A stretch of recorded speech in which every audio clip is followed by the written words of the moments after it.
Morning student, हम medical surgical nursing में female reproductive system की डिजीज़ के बारे में पढ़ रहे हैं। आज हम फीमेल रिप्रोडक्टिव सिस्टम की एक नई डिजीज़ पेल्विक इन्फ्लामेटरी डिजीज़ के बारे में पढ़ेंगे। तो शुरू करते हैं पेल्विक इन्फ्लामेटरी डिजीज़।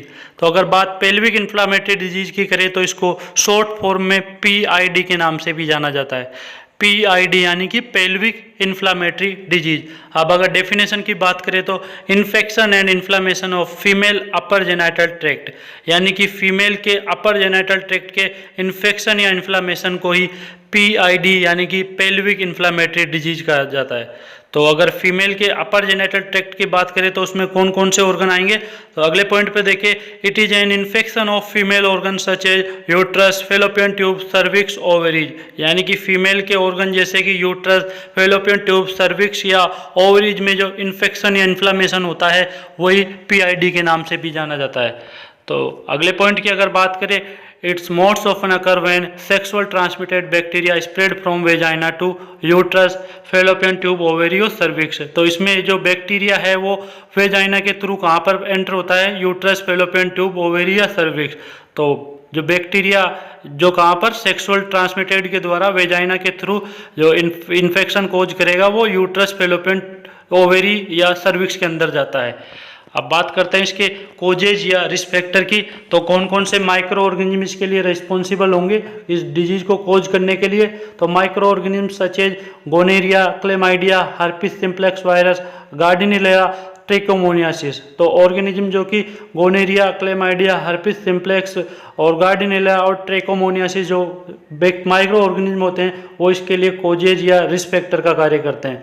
अगले उसकी देखें तो सेक्सुअल ट्रांसमिटेड डिजीज के कारण भी PID होने का खतरा रहता है। अगले अगर उसकी बात करें, यूजेज ऑफ IUD, कोई ऐसी फीमेल जिसने इंट्रा यूटेराइन डिवाइस का यूज किया है तो उसमें भी ये इन्फेक्शन होने का खतरा रहता है। अगले पॉइंट की अगर बात करें, having a history of PID, ऐसी फीमेल जिसमें पहले PID का इन्फेक्शन हुआ हो तो उसमें 20% चांस रहते हैं कि वो दोबारा से जो है वो PID से का इन्फेक्शन उसके अंदर देखने को मिले। अगले उसकी देखें तो एनी मेडिकल प्रोसीजर, कोई सा भी मेडिकल प्रोसीजर जो है वो इन्फेक्शन कोज कर सकता है पेल्विक एरिया के अंदर। तो जैसे कि DNC हुआ तो इसके कारण भी पेल्विक इन्फ्लामेटरी डिजीज देखने को मिल सकती है। अब बात करते हैं इसकी पैथोफिजियोलॉजी की। तो पैथोफिजियोलॉजी में देखा जाए तो सर्वाइकल म्यूकस, यानी कि सर्विक्स के द्वारा एक म्यूकस का सिक्रेशन या एक फ्लूइड का सिक्रेशन किया जाता है जिसको सर्वाइकल म्यूकस कहते हैं। तो वो सर्वाइकल म्यूकस क्या कार्य करता है, cervical mucus provide a barrier against micro organism, जो माइक्रो ऑर्गेनिज्म रहते हैं उनके अगेंस्ट एक बैरियर तैयार करता है और उस बैरियर के कारण जो माइक्रो ऑर्गेनिज्म है वो आगे नहीं बढ़ पाते। बट आगे क्या होता है, at the time of ovulation या मेस्चुरेशन, तो मेस्चुरेशन या ओवुलेशन के टाइम पर जो the thickness of cervical mucus is change, जो सर्वाइकल म्यूकस की जो थिकनेस है वो चेंज हो जाती है, यानी कि वो कम हो जाती है, जिसके कारण क्या होगा, now micro organism easily enter from vagina या सर्विक्स, जिसके कारण जो उसकी थिकनेस कम हुई है तो जो बैरियर था वो भी कमज़ोर हो गया। तो अब बैरियर जो कमज़ोर हुआ है तो उसके कारण जो माइक्रो ऑर्गेनिज्म है वो आसानी से एंटर कर जाएंगे वेजाइना या सर्विक्स से, कहाँ पर, यूट्रस एंड फेलोपियन ट्यूब में। तो वो आसानी से यूट्रस और फेलोपियन ट्यूब में एंटर कर जाएंगे और जिसके कारण लीड टू PID, और वो आसानी से जो है वो पेल्विक इन्फ्लामेटरी डिजीज कोज करेंगे। तो ये इसकी पैथोफिजियोलॉजी हुई। अब बात करते हैं इसके क्लिनिकल मैनिफेस्टेशन की कि कौन कौन से साइन सिम्टम उसमें देखने को मिलेंगे। तो ब्लीडिंग बिटवीन पीरियड्स, ब्लीडिंग देखने को मिलेगी पीरियड्स के उसमें। अगले उसकी बात करें, severe pain in pelvic area, severe pain देखने को मिलेगा इन्फेक्शन के कारण पेल्विक एरिया में। तो सीवियर पेन किसके कारण, इन्फेक्शन के कारण जो है वो पेल्विक एरिया में देखने को मिलेगा। अगले उसकी देखें तो अनयूजुअल वेजाइनल डिस्चार्ज, जो वेजाइना से जो है वो अनयूजुअल डिस्चार्ज देखने को मिलेगा। अगले उसकी देखें, नोजिया एंड वोमिटिंग देखने को मिलेगा। अगला पॉइंट देखें, पेनफुल और डिफ़िकल्ट यूरिनेशन, जो यूरिन पास आउट के समय जो है वो डिफ़िकल्टी होगी या पेन होगा। अगला देखें तो इर्रेगुलर मेंस्ट्रुअल साइकिल, जो मेंस्ट्रुअल साइकिल है वो रेगुलर ना होकर इर्रेगुलर देखने को मिलेगी। अगले पॉइंट के ऊपर अगर देखो, पेन इन द रेक्टम, जो इन्फेक्शन हुआ है उसके कारण रेक्टम में भी पेन देखने को मिलेगा। लास्ट पॉइंट की अगर बात करें, फीवर, फीवर क्यों देखने को मिल रहा है, क्योंकि इन्फेक्शन हुआ है तो इन्फेक्शन के कारण जो है वो फीवर भी देखने को मिलेगा। अब बात करते हैं इसके डायग्नोसिस इवेल्युएशन की कौन कौन से इसके लिए डायग्नोस्टिक टेस्ट कराएंगे, तो सबसे पहले यूएसजी अल्ट्रासोनोग्राफी कराएंगे। दूसरा अगर देखें तो कंप्लीट ब्लड काउंट, जो ब्लड टेस्ट कराएंगे जिसके द्वारा जो माइक्रो ऑर्गेनिज्म है उसकी पहचान हो सके। अगला देखिए तो cervical and vaginal swab culture, जो सर्विक्स या वेजाइना से जो है वो जो फ्लूइड का वो लेंगे और उसकी जांच कराएंगे, और उस जांच के द्वारा इन्वेस्टिगेशन या आइडेंटिफिकेशन होगा कि कौन से टाइप का जो है वो माइक्रो ऑर्गेनिज्म इन्फेक्शन कोज कर रहा है। अगला देखिए तो यूरिन टेस्ट कराएंगे। यूरिन टेस्ट के अलावा सीटी स्कैन और एमआरआई करेंगे, और लास्ट में एंडोमेट्रियल बायोप्सी, यानी कि एंडोमेट्रियल बायोप्सी क्या कि यूट्रस से कोई सा भी पीस या टुकड़ा लेकर उसकी जांच कराएंगे। यूट्रस से जो पीस या टुकड़ा लेकर उसकी जांच कराएंगे तो उसी को ही एंडोमेट्रियल बायोप्सी कहेंगे। अब बात करते हैं मैनेजमेंट की कि कौन कौन से मैनेजमेंट इसके लिए करने होते हैं। तो अगर बात करें सबसे पहले मेडिकल मैनेजमेंट की, तो the first kind of treatment is with antibiotic, यानी कि जो पीआईडी हुआ है उसका सबसे बेस्ट ट्रीटमेंट क्या है, एंटीबायोटिक है। तो एंटीबायोटिक में कौन कौन सी, antibiotic for PID is ceftriaxone, metronidazole, tetracycline और इजिथ्रोमाइसिन। तो कौन कौन सी एंटीबायोटिक जो है वो पेल्विक इन्फ्लामेटरी डिजीज वाले पेशेंट के लिए दी जाएंगी, सेफ्ट्रेक्सोन, मेट्रोनिडाजोल, टेट्रासाइक्लिन और इरिथ्रोमाइसिन। तो ये इसके लिए एंटीबायोटिक जो है वो देंगे पीआईडी के लिए। अब बात करते हैं कि उसके लिए सर्जिकल मैनेजमेंट कौन कौन से होंगे। तो surgical management it is require when the disease is spread inside and involve tube and ovaries.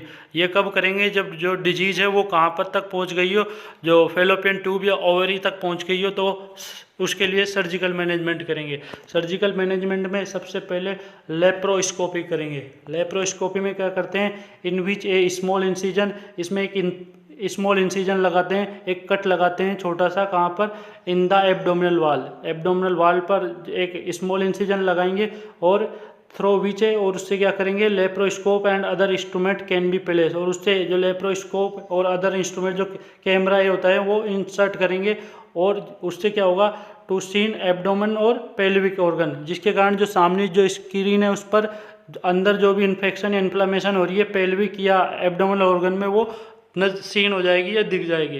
तो ये हुआ लेप्रोस्कोपिक। अगले की बात करें साल्पिंजेक्टोमी। साल्पिंजेक्टोमी क्या करते हैं, surgical removal of fallopian tube, surgery करके फेलोपियन ट्यूब को रिमूव करना साल्पिंजेक्टोमी कहलाता है। तो साल्पिंजेक्टोमी किसे बोलेंगे, सर्जरी करके फेलोपियन ट्यूब को रिमूव करना साल्पिंजेक्टोमी कहलाता है। अब बात करते हैं नर्सिंग मैनेजमेंट की। तो नर्सिंग का क्या क्या रोल है, नर्स का, provide the patient to semi Fowler position, patient को कैसी पोजीशन प्रोवाइड कराएंगे, सेमी फाउलर पोजीशन।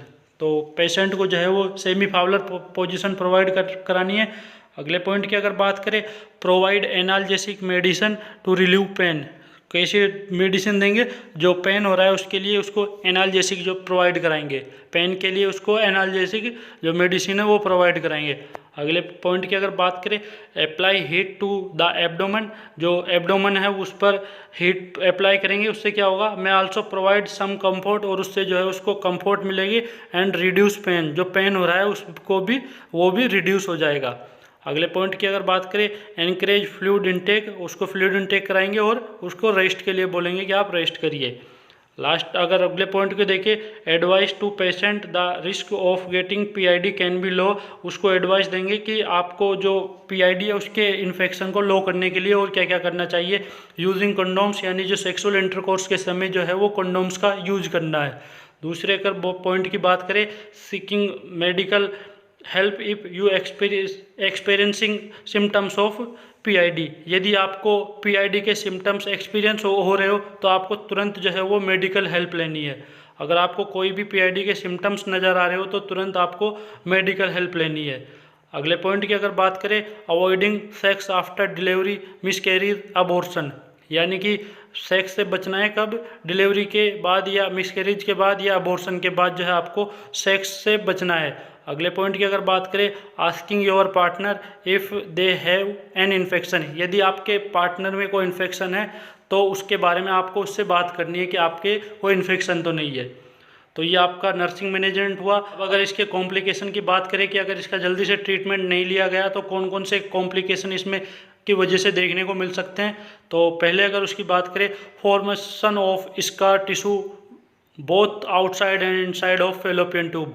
जो स्कार का फॉर्मेशन हो जाएगा कहाँ पर, outside and inside of fallopian tube, fallopian tube के आउट और इनसाइड में, और जिससे क्या होगा, that can lead to tubal blockage, और जिसके कारण जो फेलोपियन ट्यूब है वो ब्लॉक हो जाएगी।